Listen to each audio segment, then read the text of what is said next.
cara untuk bermaksiat kepada Allah Subhanahu wa taala. Saya sudah habis dan rugi 1M, berarti saya harus paling sedikit mengembalikan 2M. Itu kalau biasanya mintanya lebih. Umumnya seperti itu. Nah, sekali lagi kalau kita merenungkan apa yang kita dapatkan ini dan apa yang kita alami, mungkin lebih beruntung. Karena hidup yang kita jalani ini adalah kita bukan sedang mendapatkan 1-2 nikmat dari Allah, tapi kita sedang mendapatkan limpahan nikmat dari Allah Subhanahu wa taala yang tak bertepi. Gak ada tepinya. Karena kita gak pernah lepas dari kenikmatan Allah Subhanahu wa taala.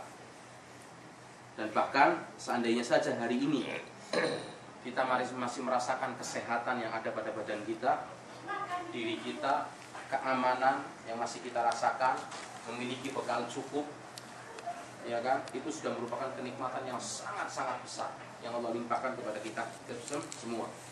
Seperti Rasulullah sabdakan dalam sebuah hadisnya yang berbunyi, "Man asbaha aminan fi sirbi, mu'afan fi badani, indahu qutu yaumi, faqad huyyizat lahu dunya bihadafiriha."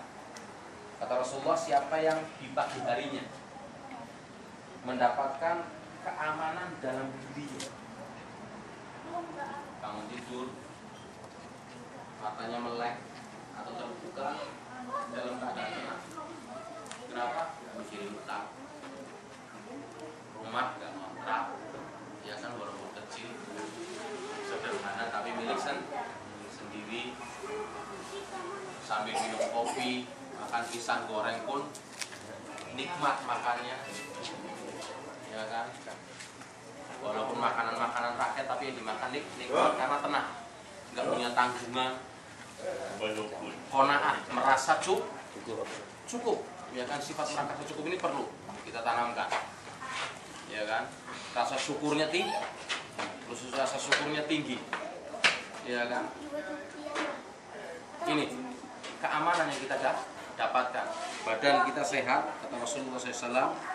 Kemudian padanya tersedia makanan untuk hari itu, untuk besok, ya kan? Untuk hari itu, maka dia telah diberikan dunia beserta dengan seisinya. Karena mungkin banyak orang yang punya lebih, tapi dikejar. Sekarang kalau kita mau perhatikan, apa enaknya hidup jadi gayus? Berapa gayus punya? Nah, ini baru gayus ya, belum yang di atasnya lah. Dan jangan dianggap nggak enak. Ya. Assalamualaikum. Alhamdulillah. Yang di atas gayus tersebut, sekarang pun sedang berpikir bagaimana untuk kedoknya tidak terbuka dan terungkap, dan terus mereka budak-budak nggak pernah pakai tidur enak. Tidak mungkin orang yang berbuat dosa kepada Allah dan tidak mungkin orang yang berbuat maksiat kepada Allah pernah tidur enak, mustahil. Camkan itu. Sekecil apapun perbuatan jelek itu, tidak akan pernah dia akan merasakan ketenangan dalam diri. Karena ketenangan hanya dengan mengingat Allah. Ala bi dzikrillah tatmainnul qulub. Harta yang lebih itu adalah merupakan sarana yang Allah berikan kepada kita.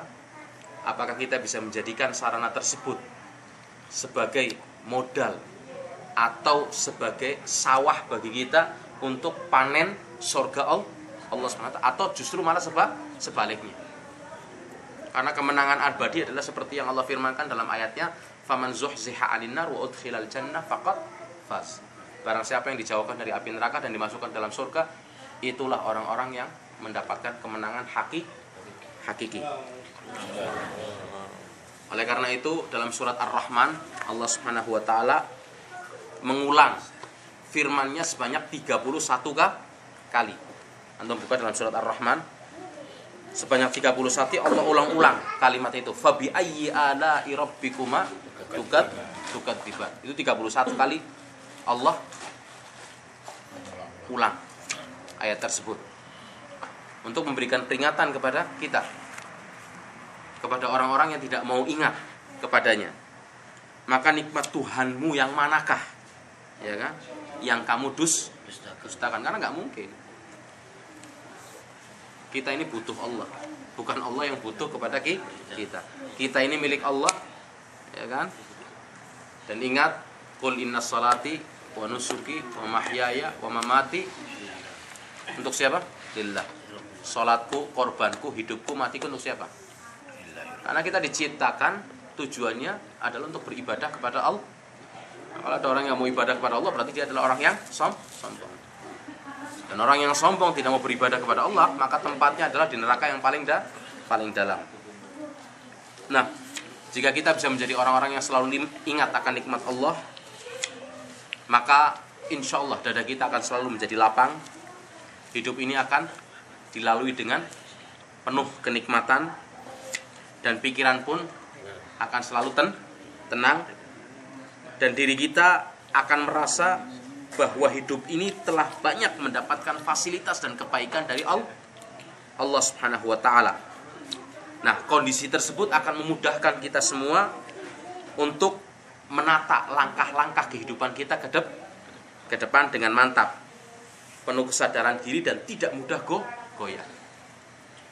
Ini manfaatnya orang yang selalu dipenuhi kehidupannya menjadi orang-orang yang ingat kepada Allah. Makanya kan derajat Islam ada 3.